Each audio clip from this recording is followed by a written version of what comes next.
லண்டனை தலைமையகமாக கொண்டு இயங்கி வரும் லைகா மொபைல்ஸ் நிறுவனத்தின் உரிமையாளரும் கத்தி படத்தின் தயாரிப்பாளருமான சுரேஷ் கொழும்பு விமான நிலையத்தின் ஓடுபாதையில் வைத்து கைது செய்யப்பட்டுள்ளார். கத்தி படம் வெற்றி பெற்றதை அடுத்து லைகா பட தயாரிப்பு குழுவினர் இந்தியா சென்று பின்னர் அதனை கொண்டாட மாலத்தீவுகள் சென்று தங்கியுள்ளனர். பின்னர் மாலை தீவில் இருந்து லண்டன் திரும்ப திட்டமிட்டிருந்தார்கள்.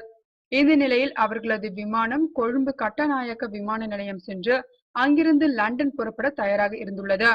இந்த நிலையில் சுபாஷ்கரன் அல்லிராஜா அவர்களின் பாஸ்போர்ட்டை படத்தை கையில் எடுத்துக்கொண்டு விமானத்தில் வந்து 10 பேர் அடங்கிய புலனாய்வு குழு பிசினஸ் கிளாஸ் இருக்கையில் அமர்ந்திருந்த சுபாஷ்கரன் மற்றும் பிரேமிடம் விசாரணை நடத்த வேண்டும் எனவும் அவரை விமானத்தை விட்டு கீழே இறங்கி வருமாறு கூறி விமானத்தில் இருந்து இறங்கி உள்ளே கொண்டு சென்றுள்ளனர்.